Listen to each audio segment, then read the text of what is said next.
নমস্কার। উপেন্দ্র কিশোর রচনাবলীর পুরাণের গল্প অধ্যায়ে আজকের গল্প মহাপ্রস্থানিক পর্ব। যদুবংশের বিনাশ ও কৃষ্ণের দেহত্যাগের কথা শুনিয়া আর যুধিষ্ঠির পৃথিবীতে থাকিতে চাহিলেন না। সুতরাং তিনি এখনই মহাপ্রস্থান অর্থাৎ প্রাণত্যাগের উদ্দেশ্যে হিমালয়ে প্রস্থান কর্তব্য বুঝিয়া অর্জুনকে বলিলেন, ভাই, আমি ভাবিয়াছি শীঘ্রই দেহত্যাগ করিব। এখন তোমরা কি করিবে স্থির কর। অর্জুন বলিলেন, আমিও তাহাই স্থির করিয়াছি। এ কথা শুনিয়া ভীম, নকুল, সহদেব এবং দ্রৌপদী বলিলেন, আমরাও তাহাই করিব। এইরূপে সকলের পরামর্শ স্থির হইলে পরীক্ষিতকে হস্তিনার রাজা করিয়া যুধিষ্ঠির, ভীম, অর্জুন, নকুল, সহদেব এবং দ্রৌপদী মহাপ্রস্থানে উদ্যত হইলেন। প্রজাগণ কাতর স্বরে তাহাদিগকে বারণ করিল, কিন্তু তাহারা আর মর্তবাসে সম্মত হইলেন না। এইরূপ সময়ের করণীয় অনুষ্ঠান আদি শেষ হইল। পাণ্ডবগণ এবং দ্রৌপদী মহামূল্য বস্ত্রাভরণ পরিত্যাগপূর্বক বলকল পড়িয়া হস্তিনা নগরকে শোকসাগরে ভাসাইয়া চিরকালের জন্য তথা হইতে যাত্রা করিলেন। ওই সময়ে একটি কুকুরও তাহাদের অনুগামী হইল। এ সময়ে পশ্চাৎ হইতে ডাকিতে নাই। নগরবাসীরা নীরবে নতশিরে বহুদূর অবধি তাহাদের সঙ্গে চলিল, কিন্তু কেহ তাহাদিগকে ফিরিতে বলিল না। ক্রমে সকলেই ঘরে ফিরিল, কিন্তু সেই কুকুরটি ফিরিল না। পাণ্ডবেরা তথা হইতে ক্রমাগত পূর্ব দিকে চলিতে চলিতে অসংখ্য গিরি নদী পার হইয়া শেষে লোহিত সাগরের তীরে উপস্থিত হইলেন। এ পর্যন্ত গান্ডীব এবং অক্ষয় তূণ অর্জুনের সঙ্গেই ছিল। সেই সময়ে এক পর্বতাকার পুরুষ পাণ্ডব দিগের পথরোধ করত বলিলেন, হে পাণ্ডবগণ, আমি অগ্নি, কৃষ্ণ তাহার চক্র পরিত্যাগ করিয়াছেন। এক্ষণে অর্জুন ও গান্ডীব পরিত্যাগ করুন। উহাতে আর তাহার কোনো প্রয়োজন নাই। উহা বরুণকে ফিরাইয়া দিতে হইবে। এ কথাই অর্জুন, গান্ডীব এবং অক্ষয় তূণ জলে নিক্ষেপ করায় অগ্নি চলিয়া গেলে পাণ্ডবগণ দক্ষিণ মুখে চলিয়া শেষে লবণ সমুদ্রের তীরে উপস্থিত হইলেন। তথা হইতে সমুদ্রের তীর দিয়া দক্ষিণ পশ্চিমে, তারপরে ক্রমাগত পশ্চিম দিকে বহুদূর চলিয়া আবার সমুদ্র তীর প্রাপ্ত হইলে জলের উপরে তারকার মঠাদির চূড়া সকল দেখা গেল। তারপর তাহারা ক্রমাগত উত্তর দিকে চলিয়া অবশেষে হিমালয়ে আরোহণ করিতে লাগিলেন। এই সময়ে সহসা দ্রৌপদীর অঙ্গ অবশ হইয়া গেল। তিনি আর চলিতে না পারিয়া সেই স্থানে পড়িয়া গেলেন। তাহা দেখিয়া ভীম যুধিষ্ঠিরকে জিজ্ঞাসা করিলেন, মহারাজ, দ্রৌপদী তো কখনো কোনো অপরাধ করেন নাই, তবে কেন ইহার পতন হইল? যুধিষ্ঠির বলিলেন, দ্রৌপদী আমাদের অপেক্ষা অর্জুনকে অধিক ভালোবাসিতেন, সেই পাপেই তাহার পতন হইয়াছে। এই বলিয়া যুধিষ্ঠির ভগবানের চিন্তা করিতে করিতে পথ চলিতে লাগিলেন। মহাপ্রস্থানের যাত্রীকে ফিরিয়া তাকাইতে নাই, সুতরাং তিনি দ্রৌপদীর পানে চাহিয়া দেখিলেন। কিছুকাল পরে সহদেবও অবশ হইয়া পড়িয়া গেলেন। তখন ভীম যুধিষ্ঠিরকে জিজ্ঞাসা করিলেন, মহারাজ, সহদেব অতি সুশীল ছিল এবং সর্বদাই আমাদের সেবা করিত, সে কি অপরাধে পতিত হইল? যুধিষ্ঠির বলিলেন, সর্বাপেক্ষা বিদ্বান বলিয়া সহদেবের অহংকার ছিল, তাহাতেই উহার পতন হইয়াছে। এই বলিয়া যুধিষ্ঠির এক মনে ভগবানকে ভাবিয়া চলিতে লাগিলেন, সহদেবের দিকে ফিরিয়া চাহিলেন না।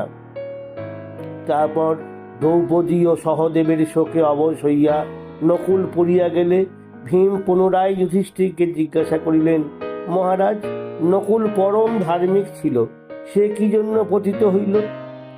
যুধিষ্ঠির বলিলেন, নকুল ভাবিত তাহার মতো সুন্দর লোক পৃথিবীতে নাই, তাহাতে তাহার পতন হইয়াছে। চলো, উহাদিগের দিকে আর ফিরিয়া তাকাইবার প্রয়োজন নাই। এই বলিয়া যুধিষ্ঠির আর ফিরিয়া না চাহিয়া এক মনে পথ চলিতে লাগিলেন। কিঞ্চিত পরে দ্রৌপদী, সহদেব এবং নকুলের জন্য শোক করিতে করিতে অর্জুনও পড়িয়া গেলেন।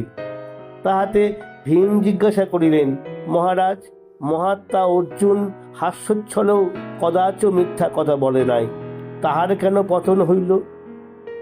যুধিষ্ঠির বলিলেন, অর্জুন অহংকারপূর্বক বলিয়াছেন যে সে একদিনেই সকল শত্রু সংহার করিবে, কিন্তু তাহা করিতে পারে নাই।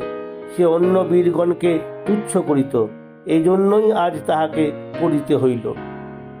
এই বলিয়া যুধিষ্ঠির স্থির চিত্তে ভীম আর সেই কুকুরকে লইয়া চলিতে লাগিলেন। কিছুকাল পরে ভীমের শরীর অবশ হইয়া গেল। তিনি ভূপতিত হইয়া উচ্চ স্বরে যুধিষ্ঠিরকে ডাকিয়া জিজ্ঞাসা করিলেন, মহারাজ, আমি আপনার অতি প্রিয় পাত্র, আমার কি অপরাধ হইয়াছিল?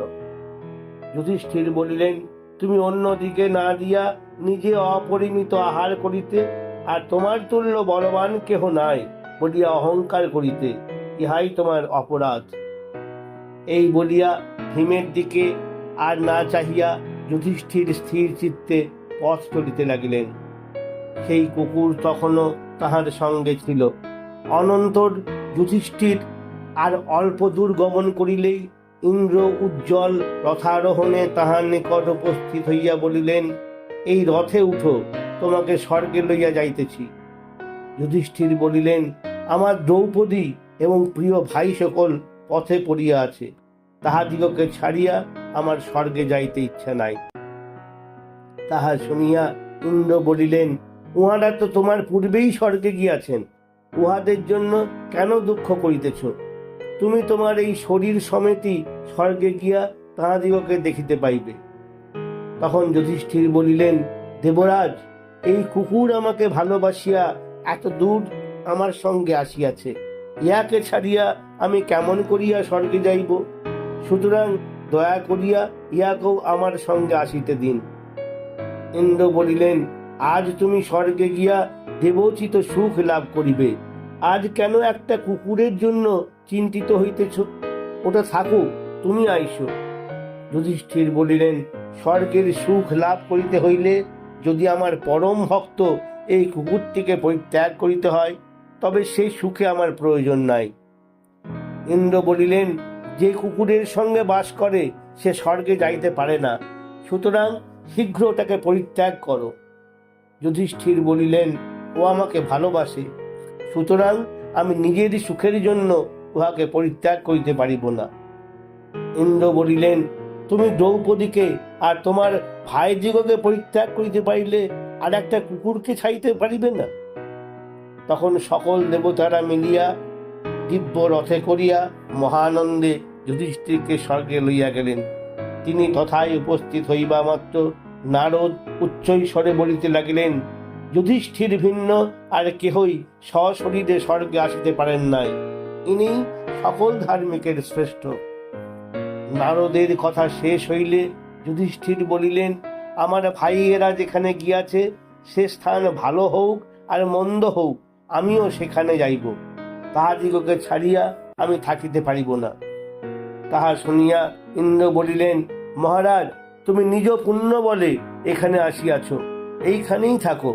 উহারা তোমার সমান পুণ্য সঞ্চয় করিতে পারেন নাই, উহারা কেমন করিয়া আসিবেন? যুধিষ্ঠির তথাপি বলিলেন, দ্রৌপদী আর আমার ভাই সকল যেখানে, আমি সেইখানেই যাইতে চাহি। উহাদিগকে ছাড়িয়া এখানে থাকিতে আমার কিছুতেই ইচ্ছা হইতেছে না। নমস্কার।